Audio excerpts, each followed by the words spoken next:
Saya Wahyu Santoso Prabowo, usia 70, menekuni kesenian Jawa, terutama tari, karawitan, vokal, termasuk pedalangan.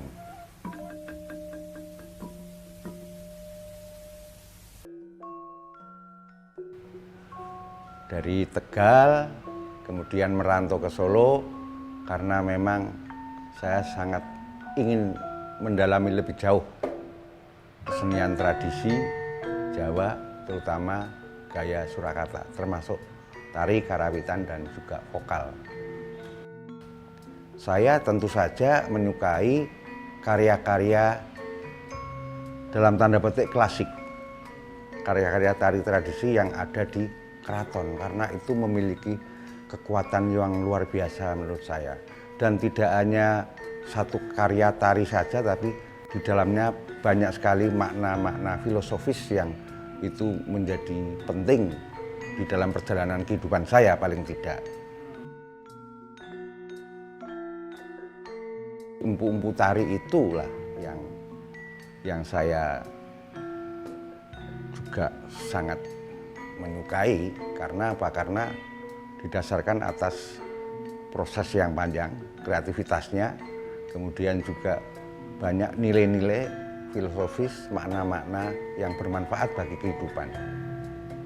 Termasuk karya-karya tari yang ada di keraton, baik di Kasunanan maupun di Puro Mangkunegaran. Sebenarnya kan tari tradisi itu kan tidak mandek, selalu mengalami proses perubahan, selalu mengalami proses pengembangan.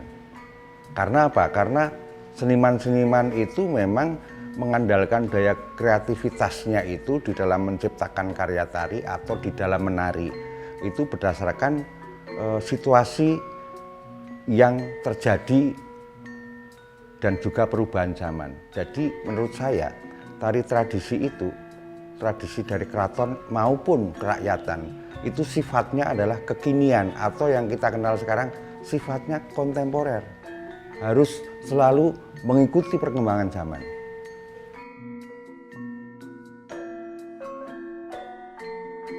Tapi saya punya prinsip, karya tari yang baik itu menurut saya itu adalah karya yang mampu berbagi nilai, berbagi makna kepada masyarakat yang lain, kepada penonton. Jadi selain itu juga ada karya-karya yang ditampilkan itu harus punya energi, punya daya hidup. Kalau dalam bahasa Jawa itu, tari itu kudu urip mawa urup. Artinya tari itu harus hidup, punya nyala, punya energi.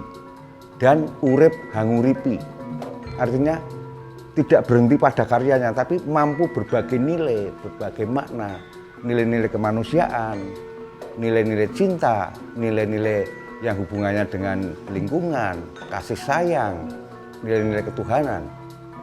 Dan inilah yang saya kira penting karena mampu men-sharingkan nilai-nilai itu kepada khalayak.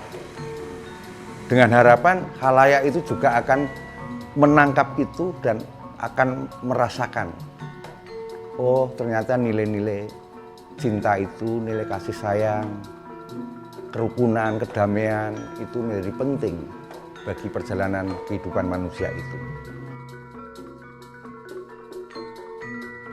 Itu Kiblat Papat Limo Pancer, itu karya tahun 92. Kemudian tahun 84 itu saya membuat karya tari tunggal yaitu Brahmastra. Itu terinspirasi dari perang dingin antara Amerika dan Uni Soviet yang memproduksi senjata-senjata penghancur. Terus karya yang terbaru itu Sunan Kalijogo yang saya ciptakan bersama dengan mahasiswa-mahasiswa dan dosen-dosen di Amerika, di University Michigan. dan saya tampilkan di sana.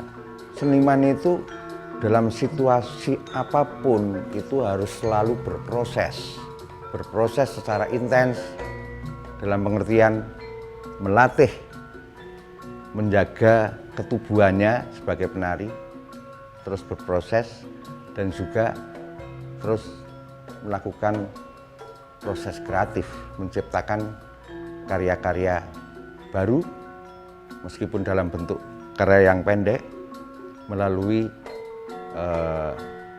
pertunjukan virtual. Sebelum pandemi pun itu sudah dilakukan. Saya pernah menari di Museum Solo, Radio Pustaka dengan Profesor Setiawan Sabana, masalah. Itu pameran kertas. Saya menari di situ. Ada kolaborasi di tempat ruang museum. Kemudian saya contohkan tadi 2009 itu saya nggarap wayang wong digabung dengan kesenian rakyat, ada wayang kulitnya layar lebar, ada seni rupanya besalen buat keris. Jadi kolaborasi itu saya kira sudah cukup lama dilakukan ya. Apalagi di masa pandemi ini saya kira menjadi lebih penting lagi. Berpijak pada konsep mikrokosmos dan makrokosmos yang itu dipahami dalam budaya Jawa, yaitu konsep kiblat papat limo pancer. Kiblat papat limo pancer itu sebenarnya semacam mandala geometri yang kesenian itu berada di tengah sebagai pusatnya. Baik itu penarinya maupun karyanya itu sebagai pusat, pancer. Ini didukung dengan 4 energi. Ada api, ada air, ada udara, yang terus berproses sehingga ini menjadikan satu kekuatan yang mendukung pancernya itu. Maka kelanjutannya adalah pancer itu harus urip mawa urup, urip hanguripi. Dan diupayakan di dalam berproses kesenian termasuk tari dalam hal ini itu harus mampu mencapai berbagai tataran hingga mencapai tataran kedalaman.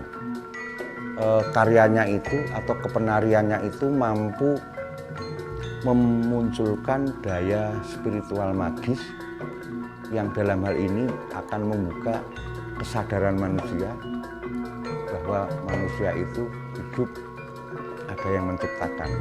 Kemudian tujuannya kemana? Sangkan paraning dumadi. Proses kaderisasi, alih generasi segera dilakukan.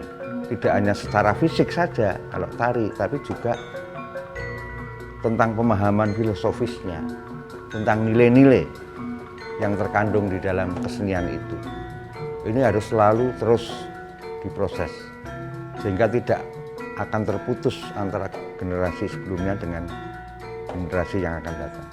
Dan ini yang saya kira untuk kedepannya harus segera dilakukan.